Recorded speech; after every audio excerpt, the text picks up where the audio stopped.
Elbaf is the second Water 7. What exactly do I mean by that? I don't know, watch the video. But first, let's talk about what just happened last chapter in 1066. Vegapunk being shown, Saul being alive, but honestly, not everyone's happy about this. I can understand it, I don't agree at all, but I can at least understand it. Look, even as One Piece fans, we have to acknowledge that there are some general flaws in the way Oda tells the story, and the biggest, most glaring flaw of all is the way he deals with characters dying. Oda always brings back characters who do these amazing sacrifices just because he doesn't want them to die. However, in the newest chapter, we just found out that Saul, who is sacrificing himself to save Robin all the way back in her flashback, is now currently alive in the story, with a high likelihood of him being the man marked by flames that Kid is after on Elbaf. Lots of people really don't like this at all, actually. They think it's more of a Pell, Pound, even Bon Clay type scenario where this actually diminishes the value of Robin's flashback, when personally, I completely disagree.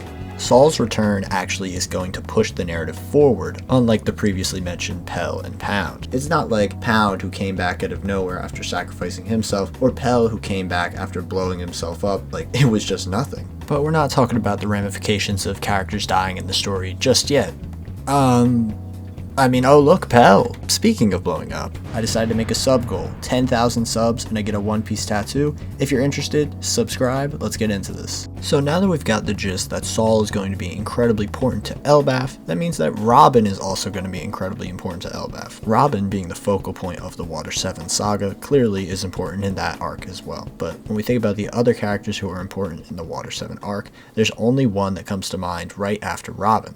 Usopp. Usopp is the Elbaf character. Usopp has been wanting to go to Elbaf ever since Little Garden. Think about how insanely long of a time it's been since Little Garden, and seeing that this is Usopp's moment to finally prove himself as a brave warrior of the sea, clearly he's going to be an important character.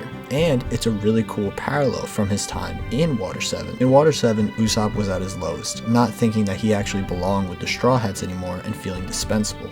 However, he proved his bravery by not only standing up to Luffy and having his voice be heard, but further acting on this bravery and saving Robin along with the crew in disguise as the Sniper King himself. Oh wait, that wasn't Usopp? Okay, never mind. Forget that second part. And ever since Water 7, we've seen Usopp do things we never could have imagined him doing, and Elbaf will be the culmination of all the things he's done in the story, just like how Elbaf is the culmination of all these arcs coming together. Little Garden, then Water 7, then Dressrosa. It's not a coincidence that every arc Usopp is involved in, Giants are involved in as well. And seeing it all culminate at this final section of the story, right before the final war between Luffy, Blackbeard, and the world government actually begins, would be a perfect send-off to the entire story we've had so far. Many people think that Usopp is also going to fight Loki, the current leader of Elbaf presumably, and I think that would be really awesome, since Loki is the trickster god of Norse mythology, and Usopp's entire combat system is focused on tricking his opponents. Now, I've already talked about why Robin and Usopp are both going to be super important to the Elbaf arc, but there are a lot of other characters that are important to this arc which aren't even our main cast. It seems like Oda has planted seeds for many characters to have their arcs finalized in Elbaf right before the final war, so I want to talk a bit about them real quick.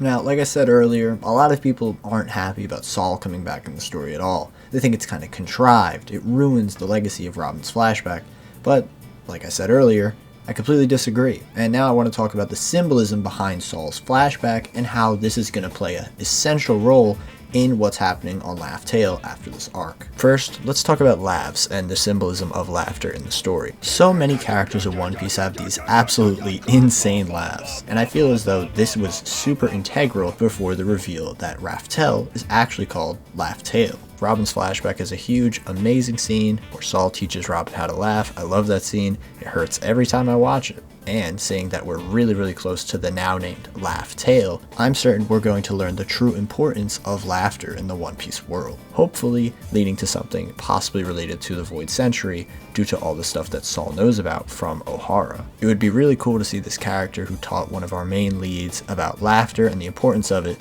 to teach us about how laughter was important in the Void Century. Many people believe that the tree that's on Elbaf is very much a reference to Yggdrasil, the god tree in Norse mythology. And since this entire tree is seemingly the base of Ohara's entire database of knowledge, it's very likely that the god tree is where we're going to learn about the sun god. Now, who do I think is going to be the antagonist of Elbaf? Do I think it's just going to be Loki and the Giants? No, because the Giants are already aligned with Luffy and Usopp very, very tightly. See, I think we're past having one major antagonist in a One Piece arc at this point.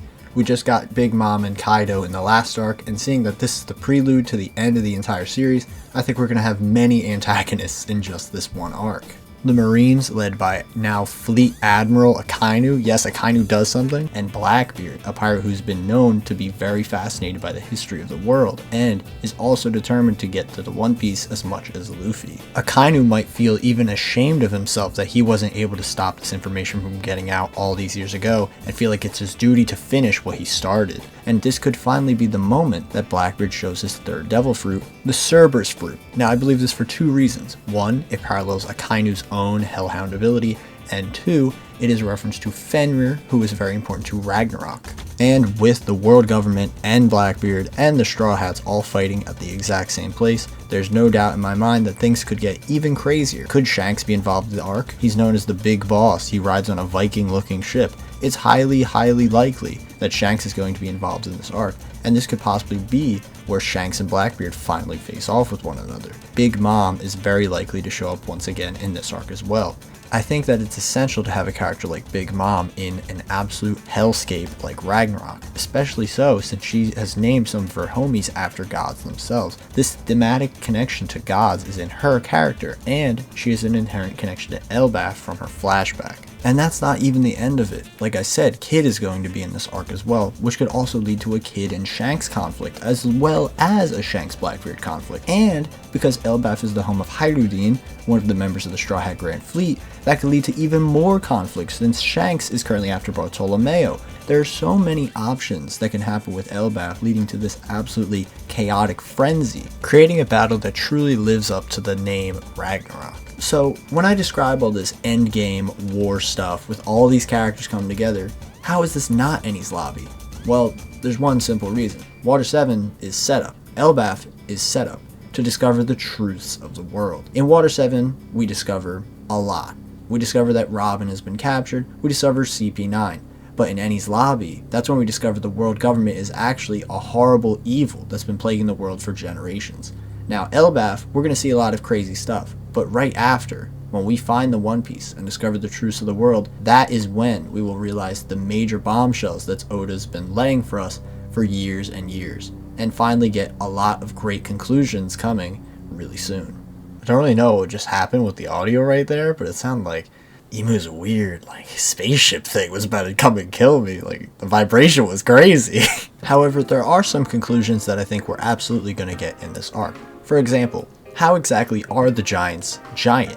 Is the Elbaf tree being so massive connecting us to space and possibly leading us to what the Lunarians actually are, or the possibility of space travel since Enel wanted to go to the moon? Talking about Enel, is Enel going to return to the story finally since he used his ability El Thor, and Thor obviously is a Norse god. Returning in Elbaf would make a lot of sense, and seeing that, it would cause even more chaos since he is someone who thinks he is a god descending onto a world with the god tree and the celestial dragons who think they are gods. And that's without even mentioning that Luffy himself is the sun god now, meaning that this is just a battleground of the gods. And the craziest part is, this is just the setup, and it's seeming like this is already the most crazy battleground that Oda's ever had.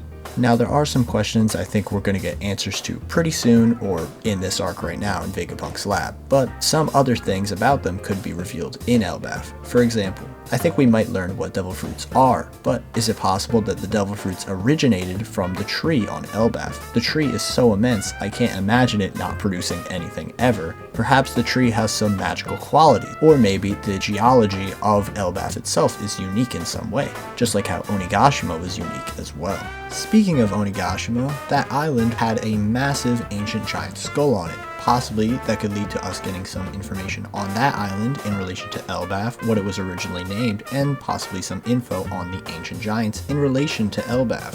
Or it could possibly be that the fruits were grown at such a high climate that they started to develop some strange abilities because of the way that they were grown. Or perhaps the same growth of the tree is what caused devil fruits to stop coming into existence as a whole. the tree grew too tall and was unable to grow anything in that atmosphere. If you want to see a video that's kind of similar to this idea, check out the Hidden Islands green line theory. He talks about this a lot, and it's a lot more in depth than this right now. This is just something I hope happens in Elbaf, but the primary reason I wanted to make this video is to get one idea across in particular: the importance of Luffy's character growth, both in Water 7 and in Elbaf. We've seen so many characters in One Piece talk about how much better they are than others, like the Celestial Dragons and everyone else in Marie's Joie. Some even try to preach the word of heaven, like Mother Carmel, but are actually truly despicable people.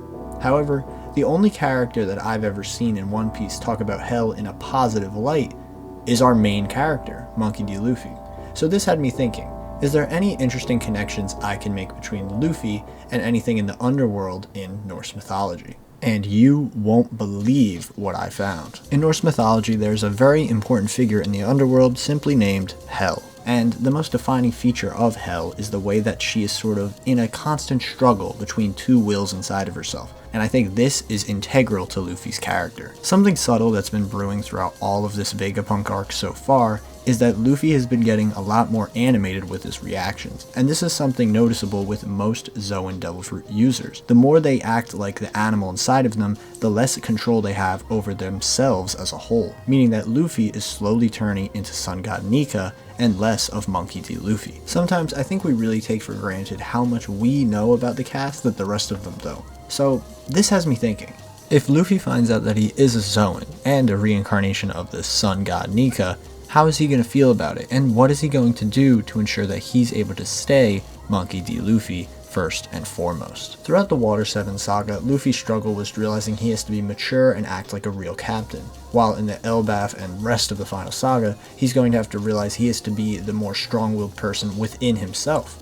It's kind of interesting. Both these ideas are very much about will and the way you present yourself, but one is more external and one is very internalized. Something else I wanted to bring up once again is the actual design of Hel. Since I think the Marines and Blackbeard are both going to be integral to this arc, I think it's very fitting that Luffy is a character that is literally split right down the middle design-wise. Luffy is a pirate, the embodiment of evil in this world, but he's also a good person, a beacon of hope in this world. So him having these elements of light and dark in his design, possibly even happening with Gear 5th taking over half of his body, would be really cool in my opinion, and it's a good way to show how much of a middle ground he is between the Marines and pirates like Blackbeard. Awakened Zoans were first ever seen in One Piece in the Impel Down arc, which is an arc that is thematically incredibly tied to Hell and Dante's Inferno.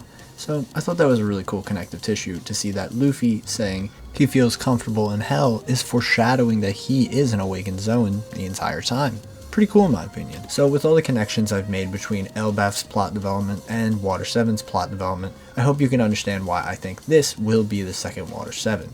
We got a lot of mystery, a lot of plot reveals, a lot of lore reveals, and this is just the tip of the iceberg. Pun entirely intended, I am not sorry. Hopefully you can understand what I'm getting at with all this stuff, and especially I'm curious what you think about my idea of Luffy having this internal struggle with himself, and that being the surrogate idea of him being a captain in Elbaf. So with that, hope you enjoyed, and I have one quick little announcement right at the end since we're talking about 1066, so stay tuned. I want to talk a bit about the elephant in the room, which is Vegapunk's design actually being revealed. Now, I assume a lot of people who are new to my channel found me through my Vegapunk theory I did, where I talked about who I think would be the inspiration behind Dr. Vegapunk, and clearly, I was wrong. This is Albert Einstein, very, very obviously, and not my guy, Dr. Serizawa. Tragic, but we're gonna have to live with it. However, I do plan on doing a part 2 to the Vegapunk theory, talking about the importance of Vegapunk being Albert Einstein, and coincidentally enough, a lot of the stuff I said during my Serizawa theory aligns with this as well. One little hint real quick, it's kind of strange that both these figures align with World War II